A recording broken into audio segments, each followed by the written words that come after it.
welcome to Geeking Out. I'm Kevin Smith. I'm Greg Grunberg. This is our Comic-Con special, folks. Biggest Comic-Con in the world. One they refer to as the Con. The best weekend ever for me! Like, these two dudes did the Lord's work by literally making Preacher a TV show. Give us a little taste of what we can expect to see in the season finale. God's coming to Texas. You did it! You saved my eye! I got to go to the Star Trek premiere. They're all here. Can't imagine a better place to be than here. That's right. And I got to sit down with Jason Bourne himself, Matt Damon. Does it feel to be born again? You can't beat Randall. He was trained to kill, period. We got an exclusive interview with Charlie Hunnam. I wanted it to be completely original. And then Charlie Hunnam gave us an exclusive trailer to show to you King Arthur, Legend of the Sword. All that right now on Geeking Out, the Comic-Con special.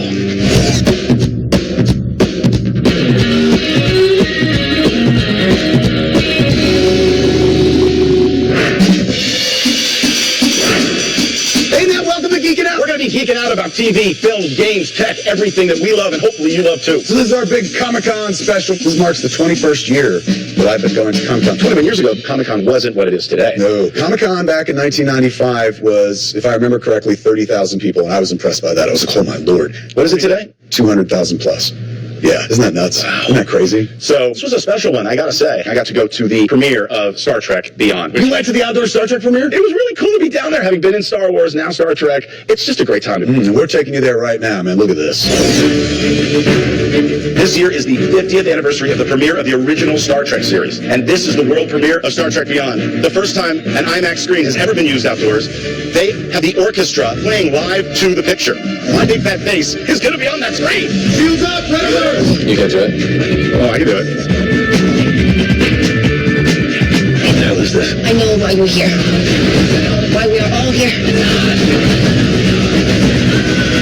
How has this journey, this crazy whirlwind been for you now that you're, to be speaking as a writer and as a producer, the whole thing? It's just insane. It's kind of, I'm amazed that we're even here, because it was always full warp. But I mean, I can't believe what the reaction's been like when we're here at Comic-Con and all this. It's going to be the biggest Star Wars film of all time.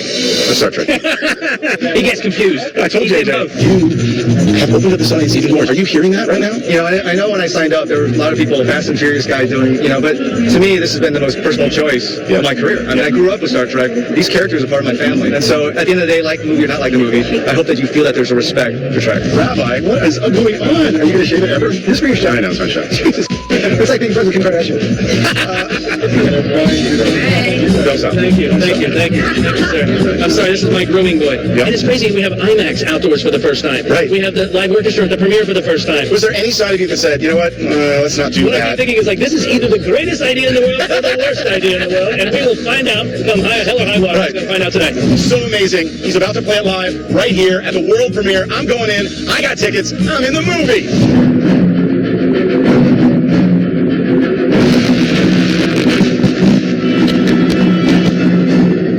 Unbelievable. Justin Lin did such an incredible job with all the action. This movie is so highly anticipated. Big opening weekend.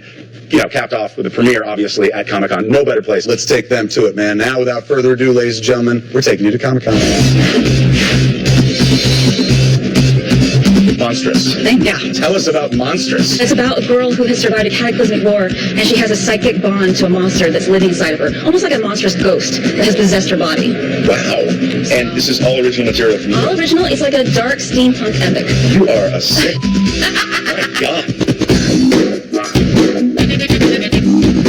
Suicide Squad. Suicide Squad, yeah, I'm the master on Suicide Squad. It comes out August 17th, and obviously we are hopping on the bandwagon. That is the Suicide Squad movie. It looks phenomenal. And the Guinness Book of World Records for the most selling comic book for X-Men #1. That's right. We sold like 8 million copies. Oh, I'm sorry. What was that? 8 million copies. So that was like 5 years into my career. I was really careful about what hand I used to open doors because I didn't want to injure myself right before the script came in. Sorry. No, because you knew that the sales were going to be phenomenal. Right? I already had tracking information. Right. So my fear was I'd reach for a bathroom door and some other guy would be bolting out. And you wouldn't be able to sign. Right, and smash my hand. No, and prevent me from drawing the actual comic. At that point, I had the script, but I just was very protective of my hands. That's wild. Things that you're not involved with. What are you binging on right now? I shouldn't say because I'll ruin my geek creds. No! Yeah, The Bachelorette. Woo! Yes. You heard it here. Geeking out about The Bachelorette. Round it up. Preacher, it's a Central American story written by a non-American. None of us are American. And later on... That certainly wasn't the guy you wanted in your action movie, and... That was the other guy. That was that, right, yeah. He does the action movie. And I had some class.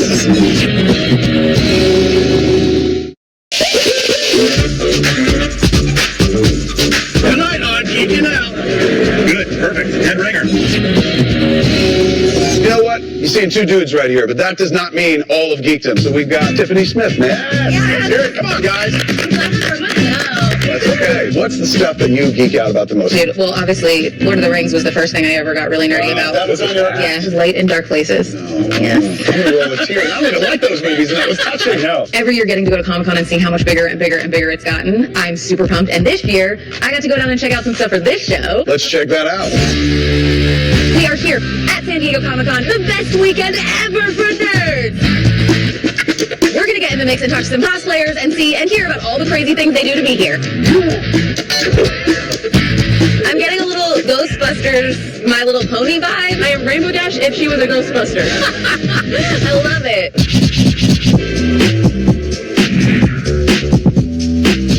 I want you to tell me what you are dressed as. I'm a wasteland shaman, the peaceful character of the apocalypse world. Peaceful, and she's got a skull on her staff. I don't think that really. You guys look so awesome. What did you use? A lot of this I got at junkyards. Just a regular Friday night, going to the junkyard to find some cool stuff for my cosplay. I wish I had better things to do on a Friday night.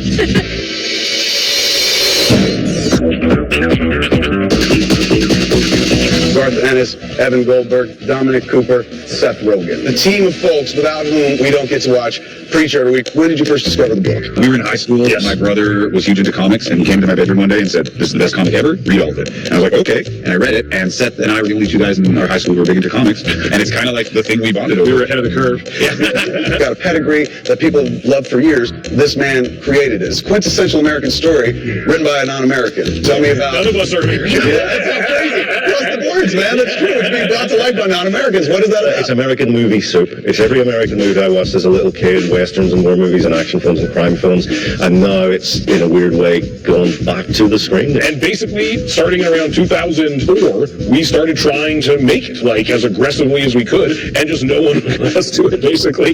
Tom, when it come through, did you instantly say yes, or were you like, No, there was never any doubt. And I looked at the imagery, the beautiful illustrations, and saw a demonic man staring back at my face who looked very similar to me.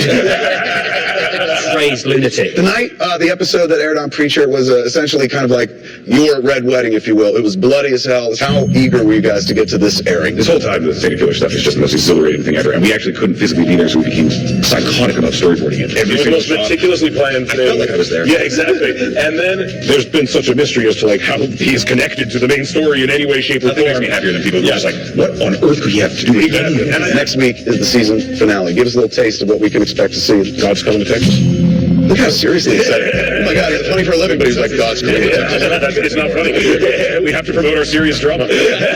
Coming up, I pulled some single lines from some characters that you could easily fit into the DC universe. okay, perfect. And later on, If I had allowed myself to think about it, I would have completely freaked myself out.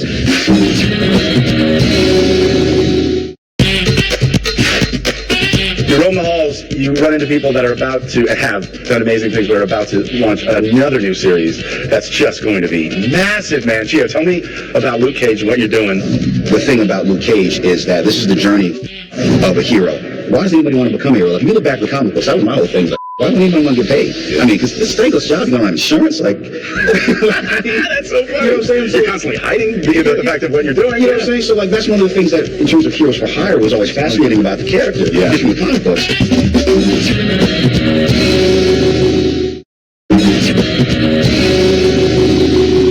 ready? Welcome back to Geeking Out, man. This is a really cool segment. Yeah. You're so lucky, man. I've known this fella for a few years. I always thought he might become something. He became something, man. Matt Damon, man. I worked with him back in the day. I think the first thing I put him in was Chasing Amy. He's got a little bit part. And then, of course, he played Loki, the Angel of Death, in the movie I made called Dogma. So I've known him for many, many years. I sat down with him to talk about the new movie, Jason Bourne, that he's got coming out. Check this out. Oh! Everyone give it up for Matt Damon, for Christ's sakes, man. We got a lot to get through. So how the does it feel to be born again? Awesome, man. I love the character. It obviously completely changed my life. I mean, I was known for like Good Will Hunting, Talented Mr. Ripley, and Dogma. Like, you're being kind when you say no, Dogma. that's You were true. known for, That's true. those others. But I certainly wasn't the guy you wanted in your action movie. I was the other guy. Your buddy, he was the action guy. And back then it was like, he does the action movies. And I had some class. Yes, he was the classic actor and stuff. And then one day it was Born. Yeah, because Doug Lyman really just gave me the chance, and I was so paranoid about it that I put in hundreds of hours at the shooting range and hundreds of hours doing martial arts and boxing and all this stuff that I hadn't done. Paul Greengrass and you are like De Niro and Scorsese at this point. What kind of shorthand do you have with the dude you worked with that many times? He's really one of the smartest people I know. Paul's been in the middle of riots so many times, and he's covered them, that he knows what they look like. And he can tweak them and stage them and capture them in a way, and it's really cool. We gotta move.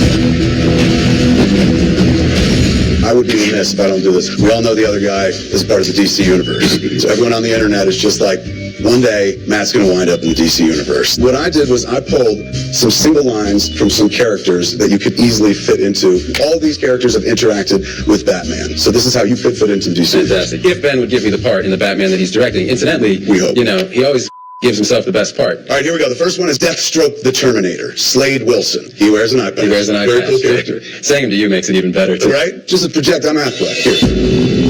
With the cowls. Okay, well, yeah, no, do it. That's perfect. You're good, Batman.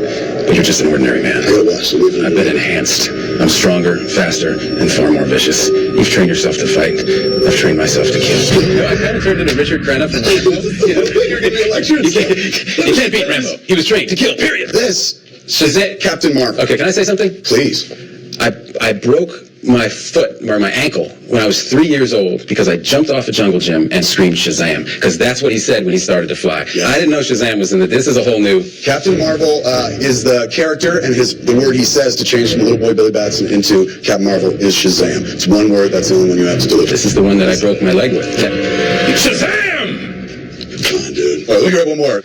Green Arrow from Dark Knight Returns. So this is an old, grizzled Green Arrow who... That sounds more like me, yeah. Old and grizzled. Yeah. The government is has been trying to capture him for years. Green Arrow has lost his arm. Presumably, Superman took his arm off. You know what? I shouldn't read it once. I should just go for it, right? You should. I only have one arm, right? Okay, let's do this. This is a man who commits. This is why everybody wants to work with him. Ready? Here we go. Go. And they've been covering me, just like they covered up my escape. Sure, they'd love to frost me. I always knew it'd get down to you and the big blue schoolboy. When it all comes down, I want a piece of him. A small piece will do. For old time's sake, you know. It still hurts when that's cold. Yes! Oh, no. Yes, people bump arms. Absolutely tremendous. Fantastic. You're still the best. Give it up for Matt Damon, everybody. Good to see you, dude. He literally auditioned for us. For a movie that we're not even in charge of. If it winds up happening, we get casting credit. Absolutely, man. Coming up after the break, being directed by Guy Ritchie. I can honestly say I never had more fun. He gets very involved. He has a nice tendency to heckle.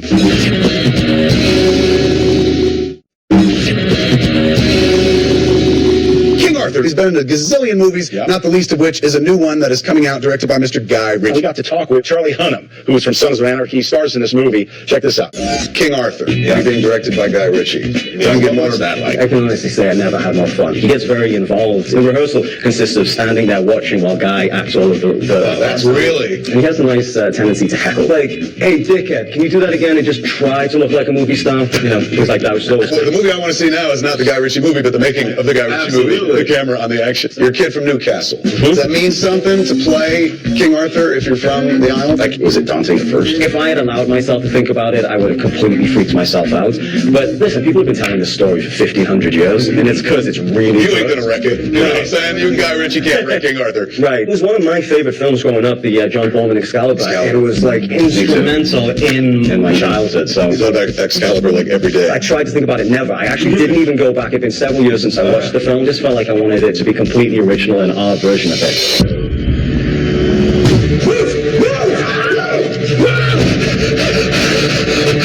Now tell me a story.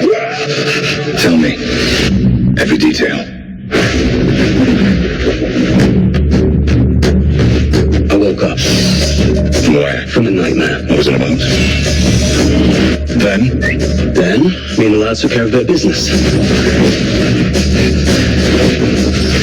Hold up, back up. You've left something out. Are you writing a book? They all lived happily ever after. No, they didn't know that.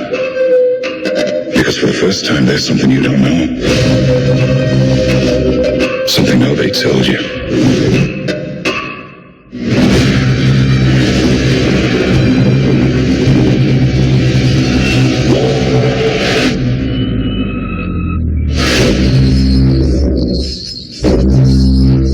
the prophecy. This is your prophecy. Young man from hunting, faint and weary. I don't call him anymore. Was there, my lord, dearie? I know your story.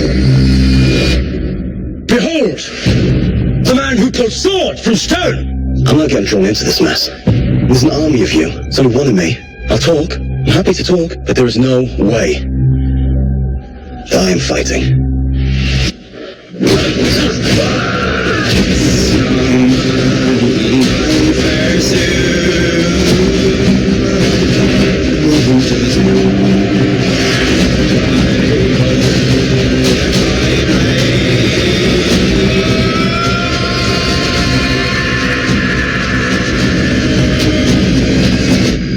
So what happens now?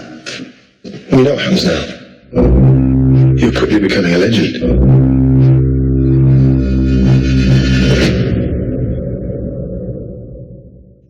We're going to see a lot more stuff like that on this show. Come back August 14th and watch the official premiere of our show, Geeking Out. We have so much more coming up this season on Geeking Out. We got a little tease of that right now, so check it out. The guy who made Training Day, your go-to movie is The Step Brothers? I love comedies, man. That gives me hope. I'm in a game! I've sat on sets and I've directed famous people, but this feels like the movie biz. Oh, yeah. This is insane. They're a big fan of The Flash. I said, hey, I would love to direct an episode. And they said yes. God. Holy crap! Don't use this for a commercial, please. No, we're not.